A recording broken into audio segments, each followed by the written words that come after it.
Kalunga on a tindi sur le terrain, akoka kotuna makambo ebele certainement tokosala yango, mais ensuite tokobeta masolo bandeko oyo ngai na oyo etali makambo ya FPI, Fonds de promotion de l'industrie, oyo ezali kokambama na mwana mboka Mbengele. Totala d'abord nini akosala banda kozala ADG asali nini, ba réalisation nini asali, est-ce que ba kongolango bakozwa ka banyongo soki promotion ngo ezali nini ekosala que lelo économie monana que eza entre les mains ya bapaya, eza ba mituna tokotuna adefisaka nani na ndenga famille, na ndenga kopi, na ndenga likita, na ndenga muziki, to na ndenge nini, eza ba mituna tokotuna pe en dehors ya kodefisa adefisi banani bazosala nango nini, mbongo yango bakodefa bazosala nango nini. Certainement toyebi ke awa opesi mbwa boyi ba honorable député badefa bambongo lelo mpona kozongisa ekomi mwa mobulu mpona kozongisa ena nsima nango tokoya kotuna procédure yango ya kozwa dete yango ezaka ndenge nini na FPI banani bapesaka, me tokitaki na système ya lisu likolo ya lisu, tokitaki na port oyo tokendaki kosala constat bolanda descente na biso. Nazali congolaise, kombo na nga mama Bahati Munyangi Christine. Tokuti yo awa eza wapi oye kosala nini? Awa ezali na Kingabwa, na pembeni na cité du fleuve comme vous pouvez le remarquer, et tozali na Libongo port mama Bahati. Voilà. Donc oyo eza port mama Bahati. Bon okutaki oye kaka okangi port boye eza ndenge nini place sango oyo osombi yango ezalaki boye osali ndenge nini pour que ekoma ndenge eza? Ezalaki fleuve, ezalaki ebale. Esika oyo totelemi soki cameraman alakisi derrière nous, akomona to récupérer 300 mètres sur le fleuve Congo avec la profondeur de 25 mètres. Il y a fleuve. To bandi nango na rive, to tamboli na magie à rambler. Ti to ye kokoma baremai to sali quai. C'est ça le quai. Nous avons 3 hectares, donc 300 mètres que nous avons récupérés sur les fleuves. To tindiki mai jusqu'à là où nous sommes. La activité nini ozosala awa? Ezali Libongo, nous avons l'ONATRA, que vous connaissez depuis. Et biso toye ko soutenir ONATRA, toye ko compléter ONATRA, on ne concurrence pas l'ONATRA. Tolobi ke to tonga pe, to contribuer na kotonga mboka na biso. Yango to zwaki idée pour na ko sala projet. Et nous avons présenté notre projet. Et l'ADG de la FPI, dès qu'il a vu notre projet, j'ai dit, papa, t'as la projet Nabiso. Il a fait comme ça. Maman, je prends ce projet. Comme ça. Et c'est comme ça que la FPI nous accompagne. Mais on était déjà, vous allez voir les images que vous allez sélectionner. On commence là où la FPI nous a trouvés. À quel niveau il nous a trouvés? Par nos propres efforts au départ, comme on dit, aide-toi, le ciel t'aidera. Et finalement, le ciel est venu nous aider, nous encourager. Et comme la FPI nous a cru dans notre projet, et nous avons vu grand. Nous n'avons pas voulu nous limiter. Comme à Libongo, il y a baleinière. Nous avons vu grand parce que c'est la frontière. Nous sommes à la frontière entre le Congo et Brazzaville et l'Afrique et Centrafrique. Les bateaux peuvent venir maintenant Kolongwa na Bangui et quoi accoster pas na biso. Quand Kolongwa na Brazzaville et quoi accoster pas na biso. On ne critique personne, mais nous avons constaté qu'il y avait cette carence-là. Notre port national laisse à désirer. Et ici, nous avons dit, on a parlé de la modernité. Il ne faut pas que ce soit modernité. Il y a un slogan, et nous accompagner le gouvernement par les fonds mis par le gouvernement à la disposition de la FPI. C'est-à-dire que le gouvernement fait quelque chose qui nous permet de pouvoir matérialiser nos idées, nos projets, pour qu'on ne parle pas toujours des Congolais. Si ce n'est pas la danse et la musique, le football, je sais pas, la bière, les pasteurs, je ne critique pas les pasteurs, mais ce sont des distractions qui te laissent, tu oublies. Dieu nous a tout donné, il nous a tout donné, il nous a tout donné. Voilà, maman tolingi tosukisa awa bakamio koti awa pona otondisa boye. Est-ce que okoti koyeba nombre nango? Nombre ya camion mabele okoti sa pona korambler? Tellement beaucoup. Réfléchissez seulement, un camion de 25 tonnes pour la profondeur de 25 mètres du fleuve et 3 hectares et quelques centières. Vous faites le calcul. Voilà. Dans l'ensemble, jusqu'à ce niveau où nous sommes, au Tiembongo Boni, FPI et Yeko soutenir Yon Mbongo Boni. Pour le moment, présentement, FPI s'est perçu sur 2 millions de dollars. Et quelques chiffres. Mais si vous regardez par vous-même, nous sommes au-delà de 10 millions de dollars. Donc il y a Liboso, Esaïa Yomoko, FPI Ayeko Secondeyo. Mais il continue à nous accompagner. Voilà, na lingina tu na mama poto ebi ndenge makamango sala kana mboka na biso ezande soki oyebani na mutu te donc etikali soki ndenge nini. Est-ce que yo yebani na ADG à FPI oza yo pe oza mutu akananga? Oui. Naza mutu amanema. Oui. Naza mutu amanema. L'ADG à FPI, dès que dans le lobby, dès que dans le sommet d'Afrique, je l'ai aperçu là-bas. C'est tout. Mais à mon retour, quand on a échoué dans la banque commerciale, je me suis adressé maintenant à la FPI. Et c'est là où je suis allé avec mon projet. Je lui ai dit, papa, voilà. Je ne lui ai pas caché, j'ai dit, j'ai été à gauche, à droite, à Freeland, BGFI, Sophie Bank plutôt. Et BCDC, la quelques financement. Mais personne n'a cru à moi, personne. Et quand on m'a parlé, je me suis dit, mais tiens, il y a quand même la FPI. Je suis allé là-bas. Et je vous dis sincèrement, dès qu'il a vu mon projet, il a fait comme ça, maman, je finance. Et je suis fière, et je suis contente. Parce que Ekokot en a actif. Il y a l'ADG qui est là présentement. La réalisation à Sali Nambongo, l'État a à sa disposition pour réaliser ce genre de projet. Ce n'est pas fabriquer de quelques bouteilles de plastique, c'est une chose quand même qui contribue. Mais c'est quelque chose qui va valoriser notre pays, la femme congolaise et le reste. Et nous avons saisi le Premier ministre pour lui dire, à lui envoyer les correspondances. Le Premier ministre n'a même pas fait une semaine. Il a accusé réception de notre correspondance. Et il a demandé aux 2 ministres, Régie fluviale et transport maritime, ministre de TP, aller visiter ces ports-là. Ils ne sont jamais venus. Ils ne sont jamais venus. Ils ne sont jamais venus. Mais chez les Chinois, chez les autres, ils sont là. Vous voyez, je suis révoltée. Je suis révoltée, je suis révoltée.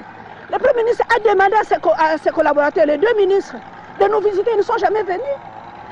Ça, on a dépassé 6 mois. Nous avons écrit encore au Premier pour rappeler. Et on ne voit personne. Rien ne bouge. Aucun ministre, personne. La route est toujours comme ça. Ce que vous voyez là, c'est nous-mêmes. Mais nous sommes dit. Ça, je l'ai dit ici. Nous allons continuer à travailler parce qu'il y a l'argent des contribuables que nous devons rembourser.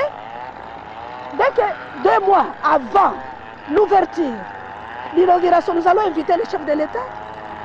Parce que ça dépasse même tout ce que vous visitez là. C'est l'argent de l'État. Nous allons inviter le président pour venir inaugurer. Nous allons inviter les membres du gouvernement. Et la route va rester comme ça. On verra comment ils vont venir inaugurer avec une route comme ça. C'est à ce moment-là qu'ils vont travailler nuit et jour pour permettre au président de passer. Nous avons compris leur système de travail.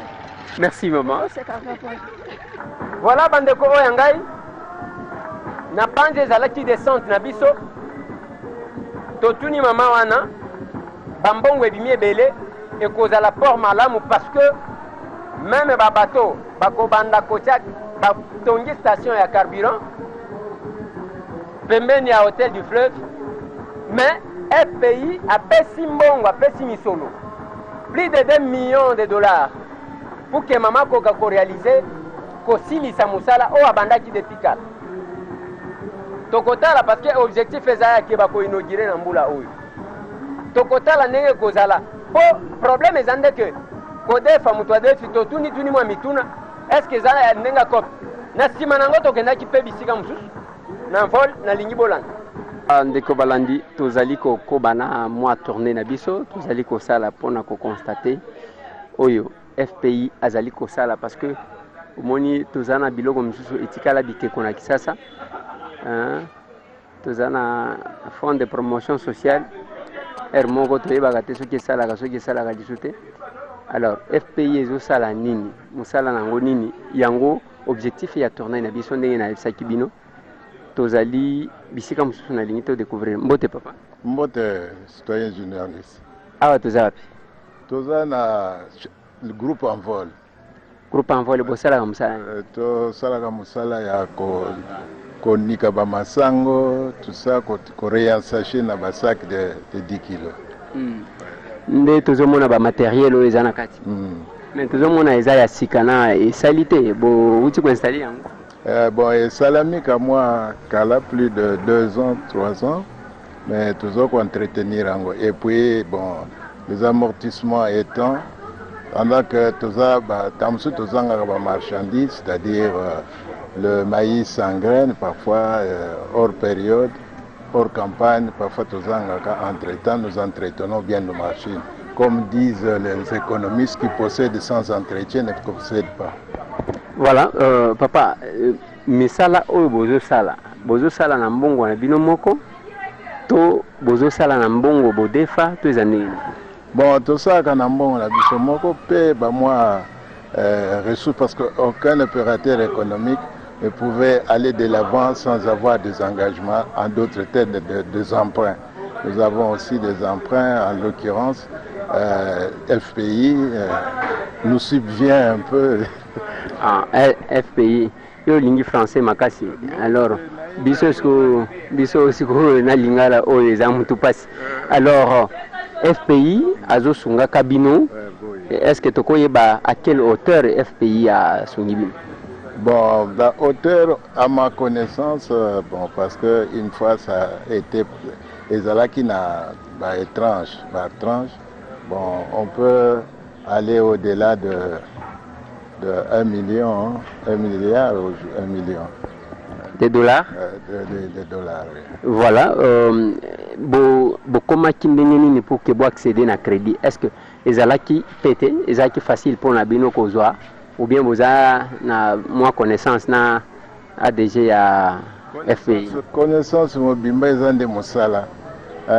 Ndenge tozosala ndenge FPI atindaki baagent na ye mpo basala prospection ndenge toza kosalela parce que ezalaka te ke osengi ka boye mpe apesi yo yango boni ayebi ndenge rendement na yo ezosala te ayebi nano effort na yo te donc suite à nos efforts amoni ke tokoki kodecevoir ye te soki apesi biso mwa ligne de crédit mpo bacrédit yango toyoki ke koma likambo ya cope cope ya soki oza moto uta na coin moko peut-être na ADG soit oyebani na ye boza ba master wana nde ozwi crédit soki en tout cas oza na baentrée kuna te eza pasi mpona kozwa bon nayebi te na oyo ya bamosusu me oyo ya biso tosalaki demande na mbone du forme batindi mpe équipe na bango mobimba eye kosala prospection pour voir les avis et contradictions avant de décider donc baye kodécider je ne sais pas bon toza mpe bato ya kwe moko te mais toza kaka dans les affaires yoza tatu te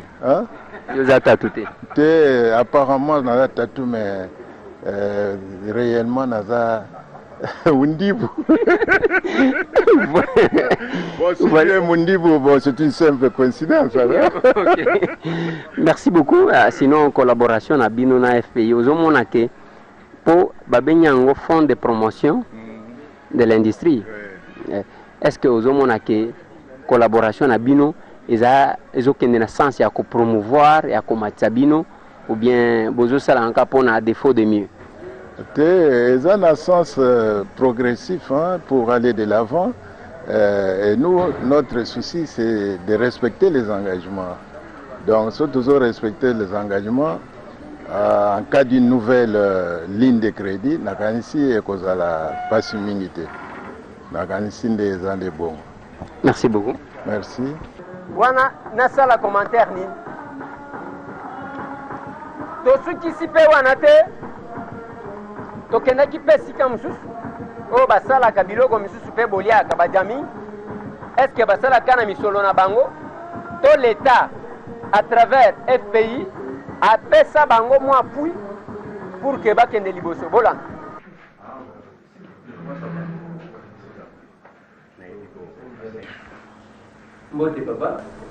Dans la société Chris Sarl, et produisent diaming na lactacer na limité 13e rue, quartier industriel.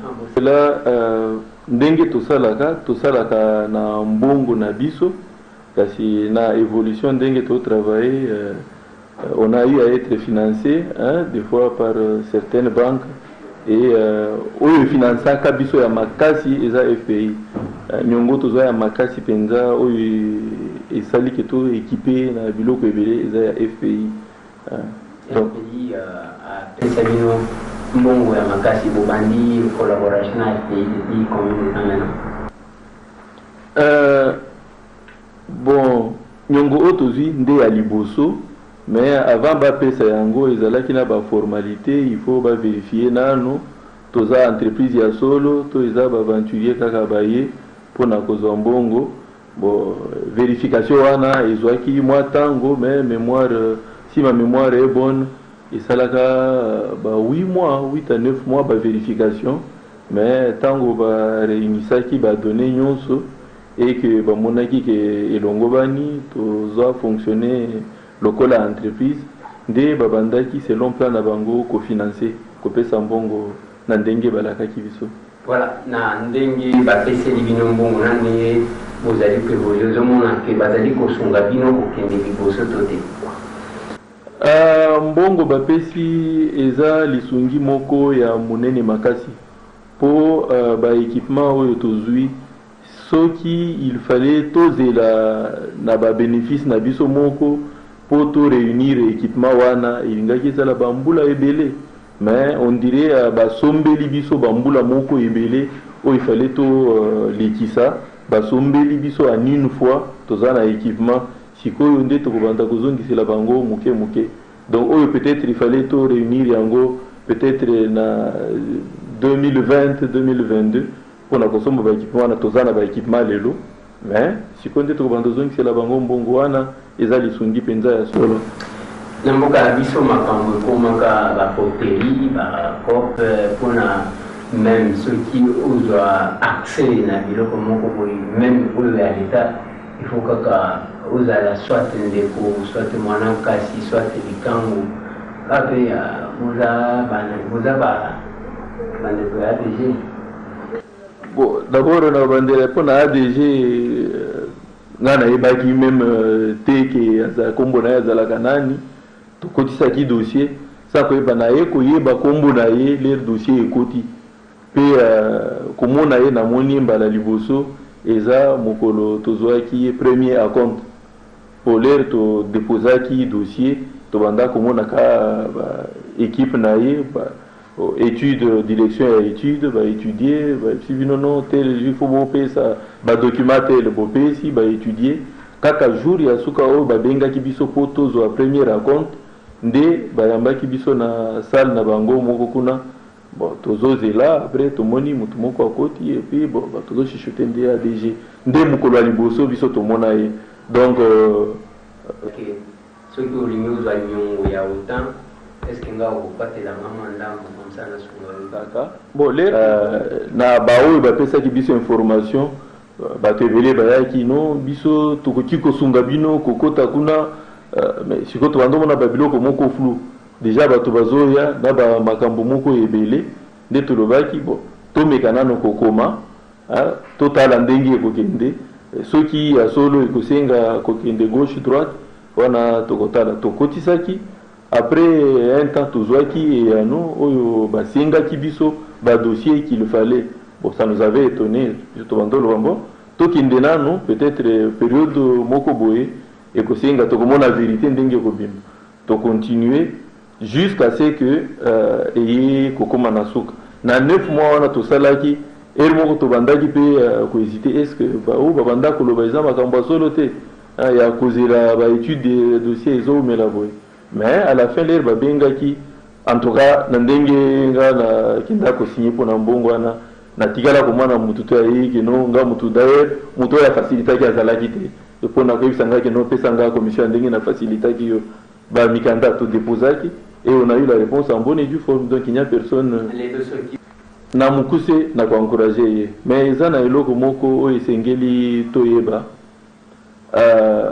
la plupart ya bandeko na biso bazalaka na baentreprise na kati ya bamalete na bango azotambola malete na ye nde entreprise alors soki bayebisi ye document te baza na bakashe ya ndenge na ndenge atie alors soki bopesi bisika bato baza organiser baétudier dossier et d'ailleurs la plupart déjà ceux qui ayebi ki aza correct te nde akobanda koluka parapluie nani akokotela nga kuna biso tozosala awa d'abord tofonctionnaki comme ONG et c'est la 13e année que tozo fonctionner donc on n'avait pas peur ya koloba ke no toluka intermédiaire tokendaki en tant qu'entreprise et sûr de nous-mêmes et même quand il fallait venir vérifier ceux qui toza entreprise ya solo to démontrer yango même si tosilisi interview awa okomona usine ndenge tozo produire donc toza na eloko ya kobanga te ke tokende kobenga mutu akende intervenir mpona biso on en a pas fait alors pour visiter ba usine yango totala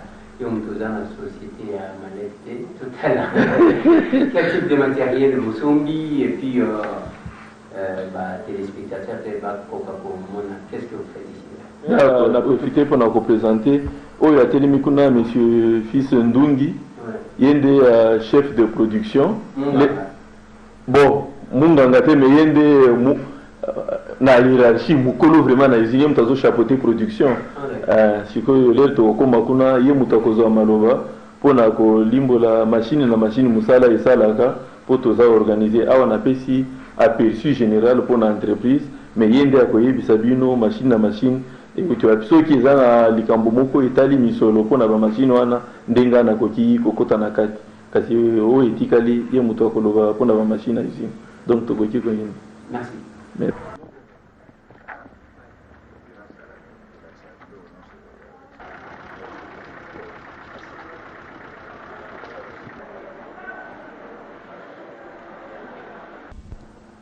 Voilà, mbote papa.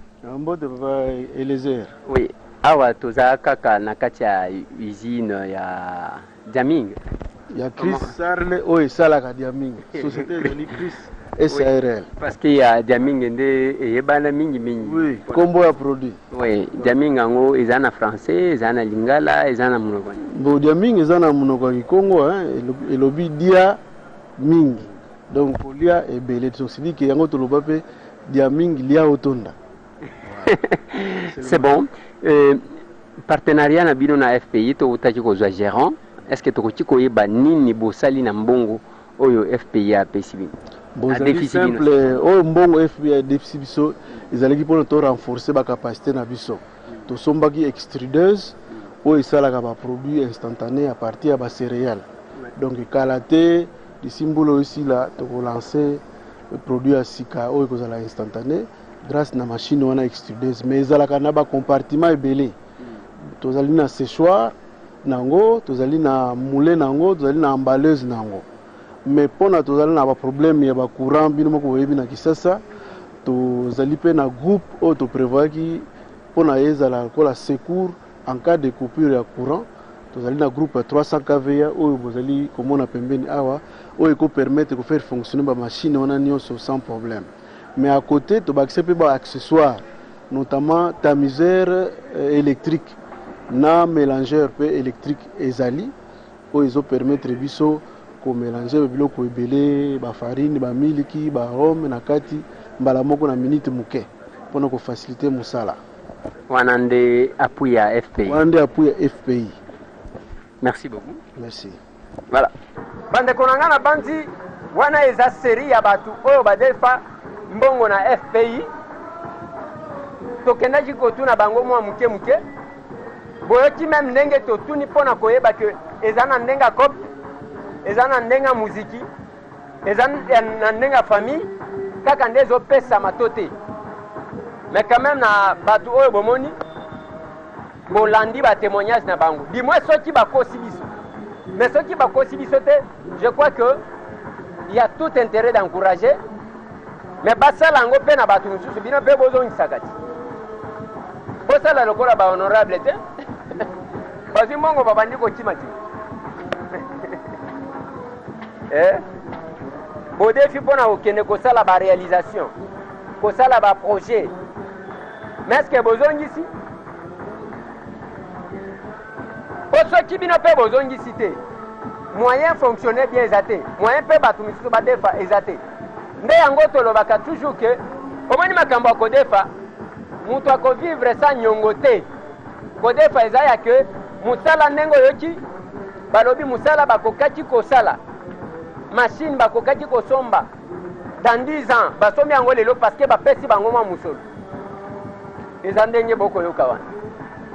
Mais en dehors ya o wana est-ce que FPI basali biloko musolo parce que tokomona awa ba biloko ebele ba entreprise public ebele ba société ba établissement public ebele ekofutela. Est-ce que na FPI politique ya kotonga ya bango bandako ezali to ezati bakotonga bolanda pe bo découvrir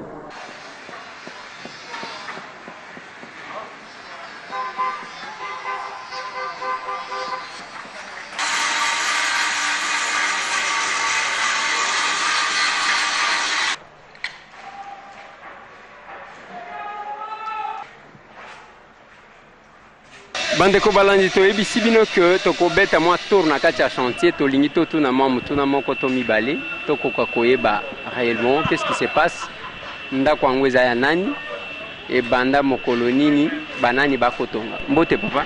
Mbote ndeko. Tokuti yo na chantier oza nani? Nga naza architecte coordonnateur des travaux. Architecte coordonnateur des travaux. Ndako bokotonga eza ya nani? Ya FPI. Tokuti koyeba soki bobandi kotonga yango depuis quand?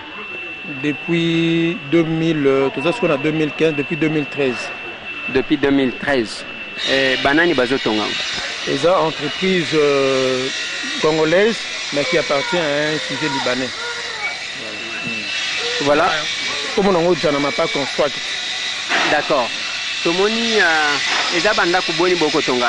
Bon, ezali ba immeuble mi balé, immeuble ya liboso ezali na en termes techniques, rez-de-chaussée plus 6 étages, y compris na belvédère où bako exploiter en OP, na 2 niveaux sous-sol, na bâtiment moko na ciment ezali rez-de-chaussée plus 3 étages avec le 2 niveaux sous-sol. Donc c'est-à-dire ba sous-sol nyonso mi balé eza relié. Voilà. Prononcer le mot qu'on a sorti 6 niveaux na belvédère donc belvédère est le col en toiture mais tu exploiter un pona à quoi aménager espace au bateau bakoki kovanda ko organiser ba conférence ba activité ya ndenge na ndenge donc eza le espace moko eza ouvert bateau bakoki kovanda bazwa mopepe kuna tout ça au lieu que to tika neti toiture ya pamba. Ouais. Olobi eza ya FPI nani mutazo financer nani ba travaux beaucoup ça. FPI Yemoko Kazosa. Depuis 2013, est-ce qu'il y a eu arrêt, il y a des travaux, faute de moyens ou bien Moussala a évolué sans problème? Moussala a évolué sans problème, il n'y a jamais eu des arrêts de travaux. Ouais. Et Bino Société, na Bino, par rapport à la collaboration, na Bino na FPI, collaboration Zamalam, FPI a zalipé ko s'acquitter na obligation vis-à-vis na Bino? Oui, très bien. On a même tout comme tozokoma na suka ya batravaux na biso. Bozokoma na suka bobanda depuis 2013 il n'y a pas eu d'arrêt ya bafinancement. Tokoki kolika ke bokosilisa mosala oyo au moins au plus tard selon baprojection na bino au plus tard na mbula nini? Na mbula oyo au plus tard fin août déjà tokosilisa batravaux. Mais papa, tu as fin juillet. Est-ce que Ozo Kamakamozoloba? Oui, mais justement, Misala et Misala donné dans le Beki, tu as entamé dernière ligne droite pour aussi sa Misala. Oui, Nini Bozo Sala pour le moment. Pour le moment, donc Ozo Sala travaux à peinture, na ko séparer espace bureau. Donc on a Misala o et Sali Makafamo na suka et pour na wana, tu as besoin il y a 2 mois pour nous Sala yango. Donc nous avons ça donc mon même bassin courant et c'est côté ascenseur monter déjà d'ici fin à mois oyo donc aussi déjà monter ascenseur pour l'extra câble à courant et le mois prochain vous allez prendre sur ça là paramétrage la dernière touche et tout. Donc nous avons donc la fin du mois on misala nyonso aussi là. Voilà, est-ce que au côté vous allez na idée sur montant ya mongolo ba bimisi pona ndako mibalo? Bon on les a aspect beaucoup plus administratif on a les AFP peut-être n'a pas responsable et entreprise bagoyi koyeba. Yo wana oyebi. Te wana ngana bitenga na za beaucoup plus na terrain donc aspect administratif na zo maîtriser en pendate. Yo za congolais. Ngana zali congolais oui. Ouais, généralement ils en a batu baza koloba na ville oyoke. Ba libanais to constat batu ba ko sala. Ba libanais bazo ko sala ka makambo ya usage unique. Ba biloko ya ba usage unique zo umela te ba ko tonga ndaku 2-3 jours après et bandi ko sala ba fente. Par rapport à la qualité à Moussala Bokosala, est-ce que c'est durable ou bien aux Osalaga Bobendi Moala Nabino Bokenabino? L'obito yeko filmé que voilà, immeuble et AFPI et Bambani. Nakanisa to utaki na kati to tambolo moni même, to sali na 2 niveaux sous-sol. Ba sous-sol o ezaka ba sous-sol te donc c'est-à-dire ezali fondation ya ndako. Donc ndako evandi likolo ya fondation moko ya makasi. Et en plus ba matériaux o nyonso to utiliser awa ezali ba matériaux ba importation ezali ba importer au même en Europe. Nous n'avons pas utilisé ba produits moko o ya makasi. On a utilisé vraiment des produits où ezali vraiment très efficaces. Il y a ba produits moko vraiment de qualité. Pour autant la même ba revêtement to sali awa ezala nakati ba na sol vraiment c'est importé et pour la plupart et outil na bamboka ya mindele donc c'est-à-dire en Europe. Parce que c'est ça qui n'a pas exigence il y a ko exécuter avec les matériaux de qualité. Combien il y a de journaliers, en fait, combien il y a d'agents vous allez engager dans le chantier? En tout cas, nous avons un ministre comme tout ça, la dernière ligne droite, c'est-à-dire, à part l'équipe, il y a grosse œuvre, c'est-à-dire, il y a mur, tout ça, vraiment, car dans l'équipe, il y a des finisseurs, c'est-à-dire, il y a l'électricité, il y a la peinture, il y a la finition à carrelage, il y a la cloison et aluminium, la fenêtre, déjà, c'est côté, la fenêtre, il y a rez-de-chaussée. Donc, vraiment, ceux qui ont le estimé en fonction du nombre d'équipes, au-delà, il y a 250 personnes. Au-delà. Au-delà, il y a 250 personnes. Wana société Nemtoazo Futa Bango ou bien FPI Nemtoazo Futa Bango? Non. Wana baza bangagé na binoto bangagé à. Awa engagé à FPI Azate. Awa eza société na biso. FPI a fait ça à travers bureau d'études. Tu gagnes qui marchait, tu soupçonnais tu gagnes qui marchait et FPI a fait ça responsabilité de retongoler bâtiment. C'est-à-dire biso na suka to livrer bâtiment na FPI donc na minute au to attendre agent mo côté FPI. Bango ba leka pour on sala ba contrôle na bango pour on landa évolution misala. Mais ba agent nyonso baza na chantier oyo à part ba agent ba contrôleur il y a bureau d'études donc o nyonso bazali ya biso. Donc bino pe bozo futa bango bien ou bien po bino bato yango bozaka na ba responsabilité mingi bo lela kapé bandeko na bino ba congolais bao bazo sala misala wana moko bazo futa mate un jour tokoya ko filmer awa balobita mususu ke FPI azo futa te nzoka nde bino mutu bozo futa te ngamo pe na za mosali mais bao futa bien bazo futa nga très bien mais ndeni nozana nzoto mbongo te nzoto ya bato bazo futa bien omoni neti ba Serge bango bazana nzoto ya bato bazo futa bien eza nzoto ya piège eza nzoto ya piège kolanda te na nzoto ya piège ça veut dire c'est-à-dire nzoto zo la qui s'approche te ouais voilà donc yo ndenge bazo futa yo bien bandeko oyo pe bazo futa ma bien oui très bien sans problème ou bien ka ba 2000 ou bien ka ba 2000 par jour on a quinzaine roya chaque le 15 okomona ndenge babimaka na basourire les 15 na koya les 15 yako okomona nde bakobima. OK nalobaki na komene banquette sur les réalisations. Ceux qui nasilisi FPI, je vous promets déjà. Ceux qui nasilisi na FPI, nazoya pe pa na yo. Et pas na yo. On a nini yo lingi, basa l'enquête sur ce que tu fais. Parce que awa, moi je dois encourager mon amboka mbengele pona nini. Ebele bakota kaka koti ADG, ceux qui a ADG ba na banani. Ah ba o compléter wana.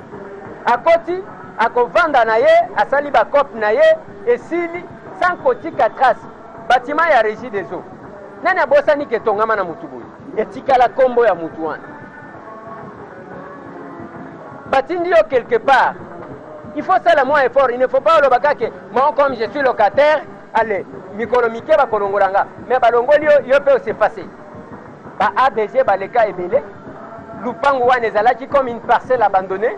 Lelo ba bureau ya minene kozala na kati wana nous devons encourager mais souci nanga ezande que ko bomba yango kotala yango malamu ezape malamu mais ko encourager eloko ekotikala teto koluka mwana mboka ADG mbengele na ba service na ye ba ebisa biso soki ba tie misolo boni pour que toyeba est-ce que ba gonfler ou bien ça normal mais sinon kotonga pona entreprise publique tellement que ba entreprise et kufa ba abandonner yango ezande ba vache à lait Moutoye azui Amélia Bimia Keinaï.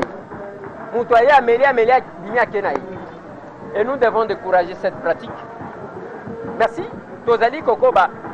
Nous enquêtons sur les fonds pour la promotion de l'industrie. FPI. Tozana Plateau.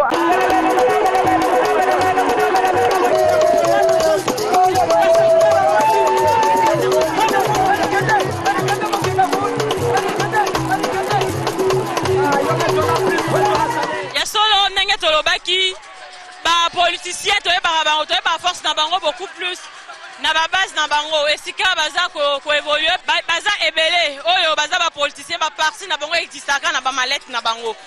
Alors mwana mboka edi wane aza mwana ya Masimanimba a toza bongo na secteur pona kokende milai te tozo beaucoup plus ba impression ya batu ya masi batu ya secteur baza ebele nde tozo ba impression na bango to tuna moko na moko ayebisa biso pourquoi aye awa pona nini alandi edi wane parce que bango moko bazobenga ye soso ya mboka o bomoni bandeko bazobina badanso nyonso ezaka pona koyamba mwana na bango edi wane nde tozosola na bango moko poto oyebale pourquoi na bango ambote nde ngai nde yaya edi eme oyo ezali bamboka na yo kitwala ngoma kimbulu toye na danse toyoko kumisa yo po oza yaya oza mungongo il faut bima na mboka oyo yo oza mwana mazi tolingi yo bongisa mboka na yo biso tozala na pe toza badiplome me misala eza te ndele sisa katika kombono nani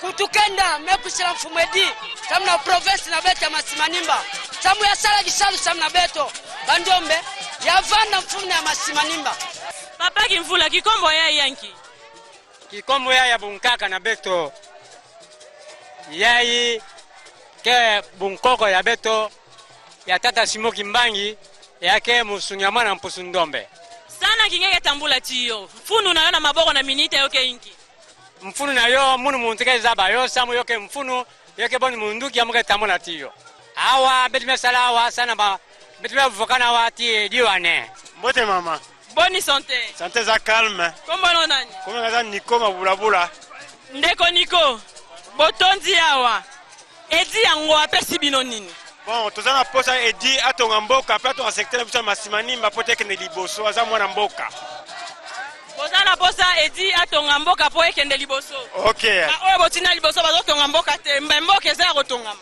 mboka na secteur Masimanimba ekufa ekoma poubelle tolingi edi wane aza likonzi ya mboka po aremonte pante ya mboka na biso secteur Masimanimba bonne santé santé eza bien kombono nani mungono chef ex chan naza agent recenseur vétérinaire OK oyo osala nini toye pona koyamba edi wane 600 ngol sa aza mwana ya mboka edi wane nani mwana ya mboka edi ngol sa 6 ngol sa Single ça comme bango elingo loba nini?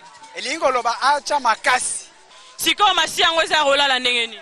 Eza rolala dans ce sens que batoto tindi kuna liboso eloko moko ba fournir biso te metoli edi wane aterema po atala masi malamu. Na secteur ya masi. Toza na esengo mingi surtout ngai moko chaque fois tango azokomawa akuta kaka ngai yango nazopesa merci na kombo ya ba minganga nyonso et puis na kombo ya ba délégation ou bien boyo bazolanda honorable akanisaka biso atika na nzela te biso pe toyebi ndenge nini tokosunga ye spécialement par nos prières tokosambela ye et famille na ye. Oyebi malaria eza mingi na pays na biso na Congo. Toza ba besoin ya ba moustiquaire, toza na lit d'accouchement te. So koti kuna okomona ba mama ba bota na ba condition moko mabe ekola mabaya. Plein awa na secteur ya Masimanimba. Kisi yango zo lango wapi?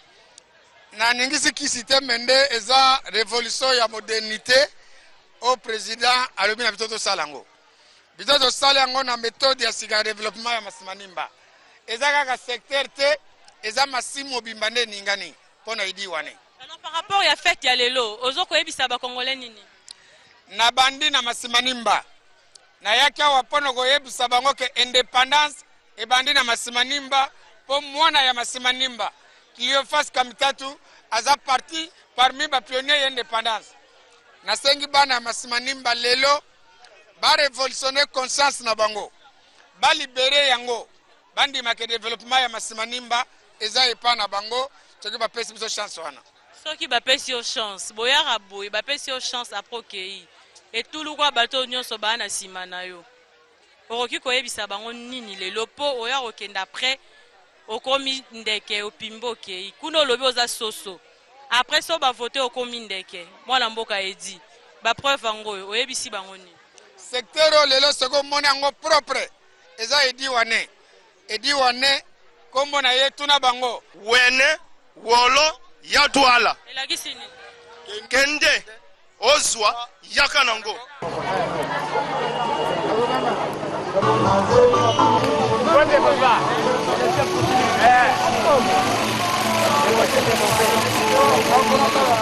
ya solo tozoko continuer kaka tomoni ke Masi eza secteur moko munene na kati ya Masi ba village eza ebele na kati ya Masi ba intellectuel baza ebele et maintenant que toyo okutana na mutualité ya Masi telema eko telema na ndenge nini nde tozo solola na bandeko ba expliquer biso pourquoi est-ce que Masimanimba etelemi lelo mbote mwana mboka Mbote mama journaliste. Okoki ko te présenter? Ngai papa Rémi Chombe nazali président ya mutuelle ya Masi Telema. Oza président ya mutuelle Masi Telema. Mutualité socio-culturelle Masimanimba Telema. C'est quoi eza nini? Association na betu Masi Telema betu gangaka yo le 14 juin 2014. Betu sala yo sambu na kuvukisa bana nyonso ya secteur Masi. Betu ko analyser ba problème nyonso lié na développement. Betu kusaba ku trouver ba solution pour que secteur na betu ko na ntwala. Donc objectif la betu kele kuvukisa bantu bana ya secteur ya Masimanimba. Kutala inki ba problème lié na développement ya betu lunga trouver ba solution pour que secteur na betu ko na ntwala. Pourquoi Masimanimba Telema? Imvuka ina kele bana nyonso kusala ka analyse. Bon monande betke pesa yo Masi Telema. Donc objectif la betu gangela ke kuvukisa bana nyonso ya secteur Masi. Donc Masi vandaka fietu meboa mais awati kuganga kimvuka na betu yai association na betu bana nyonso metela masambo ko se mettre na gisalo. OK bandeko bino webi kikongo te président alobi ba créer eloko o po baluka bana nyonso Masi basangani ba telema et puis baluka développement ya Masimanimba. Mpangi moreso sa kuzaba inki bantu ya ben mepona sana kukota na mutualité yai. Mutualité yai yoga ya bana secteur Masi bet mepona muntuve bet me baga ba originaire ya secteur Masi na kuvana kati ya association yai. Objectif ya association yai yoga ya kuvukisa betu betre viser économie ya Masi secteur. Depuis un certain temps économiquement parlant beto ko avancer avec.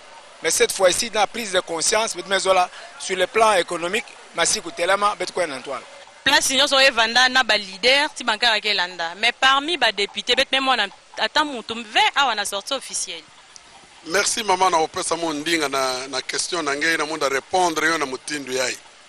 kana bonso ba mfumu na beto bome Monica ve c'est parce que bon moské zabande boke na base ya recul ya territoire ya Masimanimba en dehors ya ba mfumu abetke na bo mwana mosi mpamba ya mazi ya betke mona yake sala kima mosi mwana masi yina yani mpamba ya betke mona yake sala kima mosi ya mbote me ba mfumu ina nkaka belo la beto bete contre bo veme boke tuba kaka mais attaque mamosi ya mbote boke sala sana boala yo kelve azo lo bamboko ya ye mboko eza kamitatu après kamitatu ba bisone tozo landa ye azo kamitatu nani tozo ba kamitatu mibale donc baleki na yo yo bana ne yo batika bazui conscience yango wana basali eloko yo mpo to matsa Masimanimba mais ye kubaloka boye o na poto soki bazolo bakoma masi eza ye te eza tekibiso eza ye te secteur nyonso est-ce que secteur nini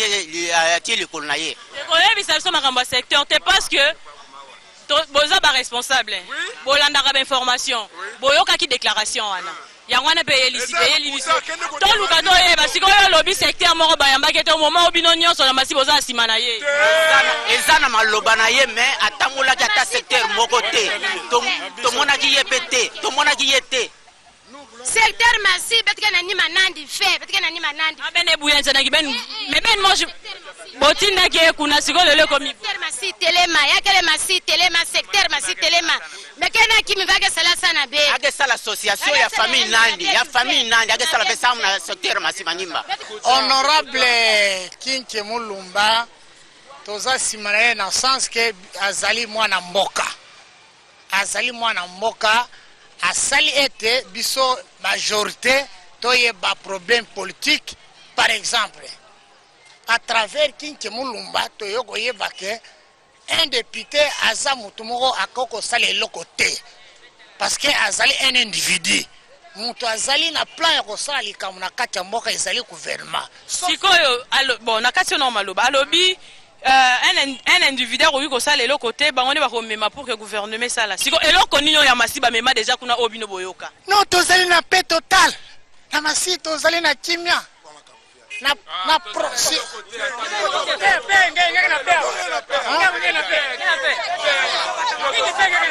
tozo koliatre eza ambiance à émission bandeko toza en direct à Massi ambiance bozora polémique et bimiawa c'est l'émission tokomi wapi vrai elongi ya Massi bango ba politicien to vota ba ona mboka oyo peuple Massi eko ko sepela baza bato ba votaka ba loi ko mema bango pona ko proposer ba biloko na siko eloko ninyo yo bango ba mema kuna na parlement na faveur à Massi po to vota bango to bimisa bango to pesa bango misala po ba tozo mona eloko te courant na mboko oyo ti jusque là mais non ndeko toyokaki Masimanimba eza éclairé. Il y a longtemps que Massi est éclairé. Massi est éclairé. Massi est éclairé pour le moment. Nalobi boye. To bandi kuna na automati kuna. Mabaya eza pona radio na ye. Courant ne sala pona radio na ye. Na pona ndaku na ye. Oye awa epa ya député musunani.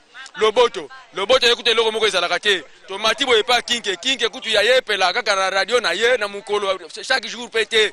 Ce que on moni mikolo to pela chaque jour c'est que po moi na azali awa.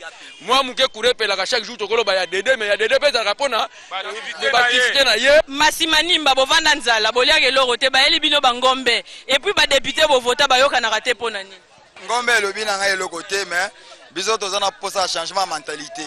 Tozana posa surtout que non biso ndenge toza ba jeune oyo to luka na po Massi échanger Massi est bon tozana posa que non élection installema kinke alesa mutu nyonso te kinke asala parti na ye alesi bino bangombe yaya ngombe wana biso toza bata peya te biso toza batu manko oyo toza bateti tokokota te na parti oyo ya lukuta wana eza lukuta wana eza parti ya ye biso tu toza na parti wana te nga kutu na kwa linga soki meme na komi na suka napesa ta voix na ngai na vie na nga meme mabaya oui problème eza na mboko oyo eza boye partout na monde mutu oyo azosala likambo malamu na mboka bato balingaka ye te wana eza likambo ya liboso likambo ya mibale ifale boyeba ke politique ti ndenge eza wana eza lokola je moko ya polémique en réalité eza na bato balinganaka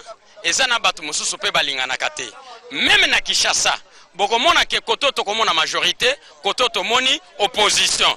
Bato majorité na bato opposition bazoyokana te. Donc problème ezali nini? Eza na bato bazolinga bolamu ya bato, mais bato mosusu baolinga ngo te. Bato mosusu baolinga ngo te. Lokola na mboko ndenge tozali awa na kati ya Masimanimba, tozana député oyo azolinga bolamu ya bato, kombo na ye Jean Philbert Mabaya. Ye azolinga bolamu ya bato, mais ba oyo to vota 6 députés bayaka wa bakosi biso bazongi. Siko na ba oyo nyonso bo voto lobi ba 6 ba kombo na bango banani? Bazali 6. Tozali na Maman Antoinette, tozali na Jean Philbert Mabaya, tozali na Son Excellence Kinkie Mulumba, tozali na Jean Kimbunda, tozali na Dede Makwa, tozali na Loboto. Bango wana bango 6. Bamona na rate bake wapi? Si bazana bino babasi bazo soutenir baboza sima na bango. Tolingi tolo baboye. Ba koya wana mboko yo. Ezana ba mususu aye toyebi pete ga yaki wana tongo nango abimi akei. Mekasi ezali na bango. Oyo bazana oyo biso tozomona bazoya pona biso population ezaka ka moko. Pona nini? Koya azoya azosala biso pe tozosala nini? Tozomona. Navani depuis 2007. Banda 2007 il est là. Pourquoi ça a vie na bino vis-à-vis ya ba élu, bato bo vota qui comportement na bango sur terrain ils a bien ndengeni. Kaka tango bazwaki ba voix na biso ti lelo bo bazonga ka awate. Kaka lelo nde toye kwa mona bango lisusu awa bo tutoya to voter bango lisusu. Bazoya lisusu pona makambo na alors papa. Sur terrain à Toroki Roloba, saute lobby par exemple que non boza na ba élu. Oye ba kombo na bango. Ba eli awana député obino bo votaka na territoire à Masimanimba. Oye ba kombo na bango. Me ba yeba niti. Banani na banani. Bon. Kinke Mulumba, Makwa, Mabaya, Mama Tonete, Imbunda, Lomboto. Ceux qui te lobby opesa bango ba point sur 10 opesa bango combien? Sur 10. Et pas nanga penza na ko besa bango 0 penza. Kenda ziza. Si tu écoutes tanto akenda donc ala Masimanimba tozala mutuma otoro soutenir. Boyoki. To komi wapi na Masimanimba donc mwana mboka pona ko conclure na lobara que non bana masi balobi baza na sima ya mutute.